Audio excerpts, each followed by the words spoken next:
Entonces, como parte introductoria también, me parece importante que podamos distinguir cómo es que se usa, cómo es que se ocupa la palabra queer.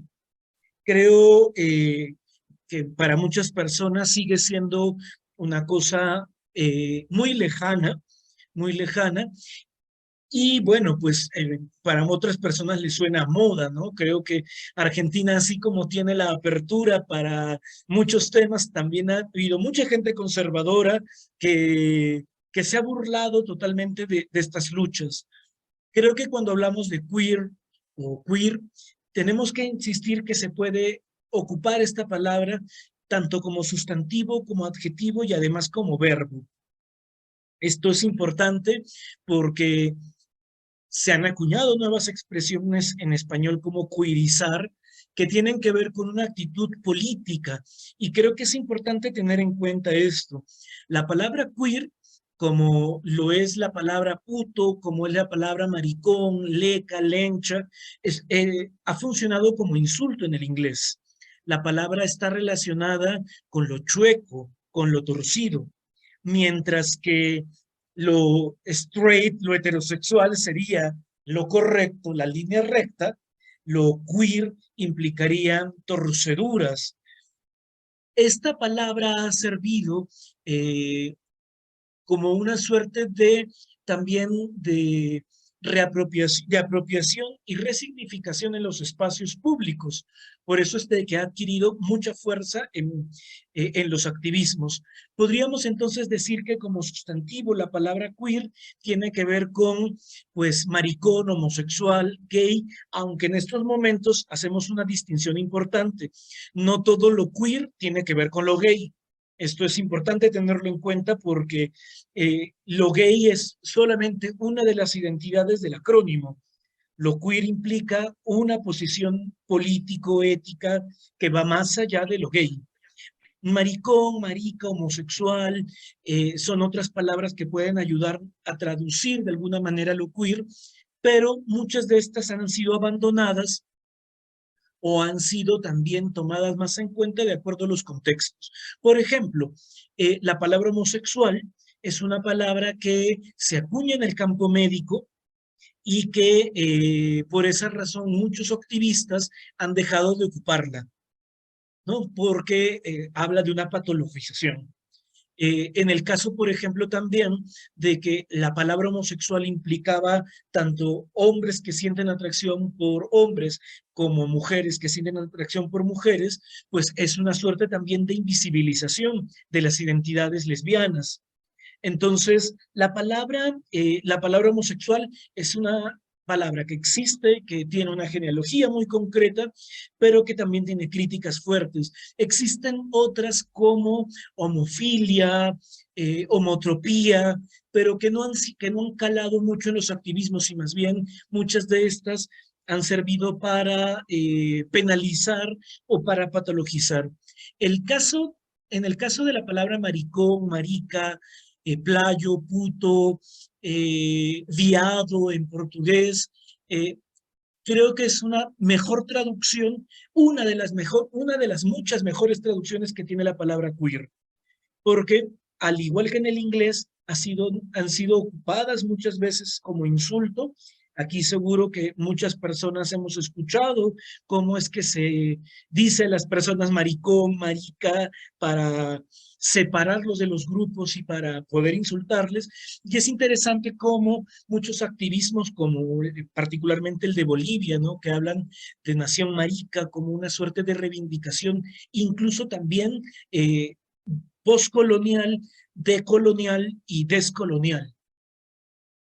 Por otra parte, también la palabra queer ha significado para adjetivar personas, como raro, torcido, chueco, extraño.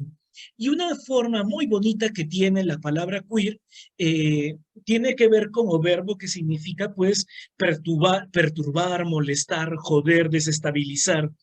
Entonces, la teología queer, las propuestas de teología queer nacen de personas que hemos sido marcadas por estos insultos, eh, que nos hemos identificado en primera persona muchas veces desde estas identidades y que hemos sido calificadas por la sociedad como raras, torcidas, chuecas, extravagantes, pero que queremos desde nuestra trinchera religiosa desestabilizar y perturbar, joder el espacio religioso que se ha basado en la heteronorma.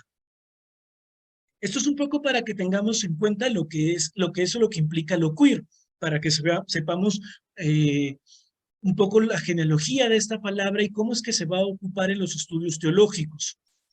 Repito, por favor, si quieren hacer alguna pregunta o comentario, pueden hacerla en el chat y para ir como platicando, para ir como haciendo dialogante este espacio. Sandra, habías levantado la mano, ¿verdad? Me pareció Sí, ver.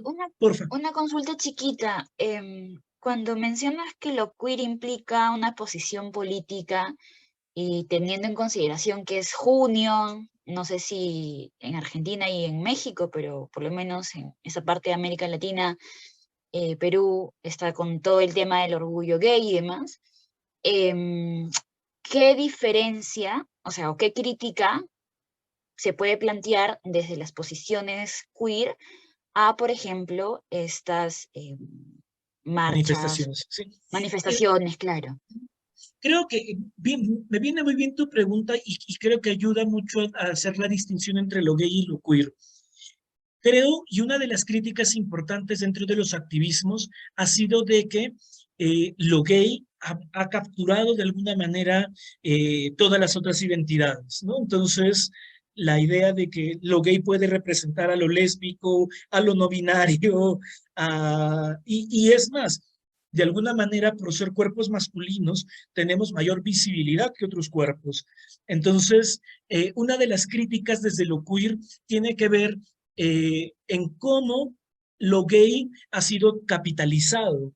Muchas personas, voy a emplear la palabra homosexuales, más hombres que sienten atracción por otros hombres, pues con las leyes de matrimonio igualitario se han quedado totalmente contentas, olvidándose de otras luchas que también existen, ¿no? Como por ejemplo las violaciones correctivas a mujeres lesbianas o las leyes de cambio de identidad en torno a las personas trans o la lucha por la desmedicalización de las personas intersexuales. Entonces, lo queer dice, oye, señor gay, usted está muy capitalista rosa y se está olvidando de que el sistema está ocupando sus vidas para simplemente lucrar y se está olvidando de otras luchas que también están.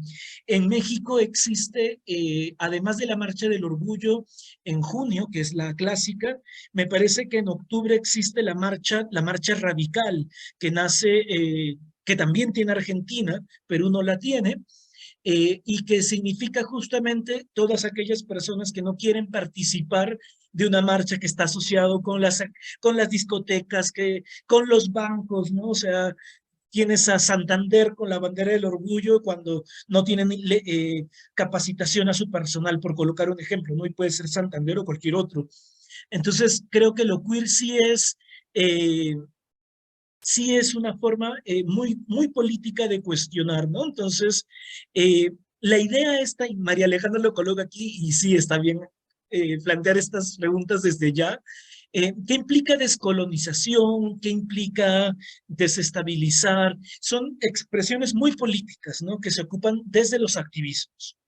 La idea de reconocer que nuestro continente eh, ha sido configurado por por otros países que han dominado nuestros territorios, eso se le llama la colonización, ha hecho que si bien los procesos de independencia de nuestros diferentes países hayan acabado con la época colonial, no significa que hayamos superado el colonialismo, que es la manera que tenemos de comprender el mundo como a un grupo superior, como que son los europeos, que son la gente blanca, y que lo cholo, lo indígena, queda como menos. Las posiciones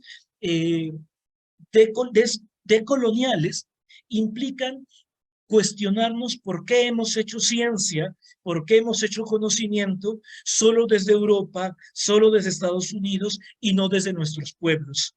Entonces empieza a dialogar con saberes desde Latinoamérica, desde Abya Yala. Descolonización, con S, es una palabra aún más atrevida e implica también una posición ética, también una posición política que dice, yo no quiero hacer trabajos con europeos, europeas, quiero ocupar los conocimientos ancestrales para hacer nuevas formas de conocimientos, de saberes que también son ciencia. Y no me importa si los nombran ciencia o no. Son tres actitudes totalmente críticas, ¿no? De cómo se ha configurado nuestro continente, cómo se han configurado los otros continentes colonizados y cómo es que seguimos viviendo allí. Entonces, la propuesta de colonial, descolonial, postcolonial, buscan también desestabilizar la forma como hemos aprendido, ¿no? Entonces, por ejemplo, para hablar de feminismo, ¿no? O sea, si se habla de las olas del feminismo, pero eso es una visión europea. La primera ola tiene que ver con puede ser las sufragistas, tiene que ver con contexto europeo, pero por ejemplo en Latinoamérica, Sor Juana Inés de la Cruz ya tiene posturas que podríamos llamar feministas en el siglo XVII, sí, XVII. Entonces creo que es importante ver que existen diferentes maneras de entrar a estos temas y con respecto a sexualidad, especialmente la diversa, eh, un trabajo de Horswell es sumamente importante porque nos ayudó a ver que en el mundo que vivíamos antes de la colonización también existían otros géneros, otras identidades, pero eso es todo un problema. Igual si quieren lo menciono después. Estamos, a ver, déjenme ver si hay más preguntas. Se le suele llamar capitalismo rosa, principalmente, pero seguro que hay otras maneras de ocupar también la expresión, pero es la idea de cómo el mundo gay se ofrece al capitalismo y lo único que le importa es entradas a las discotecas, poder besarse en la calle, pero no les interesa los derechos de otras identidades.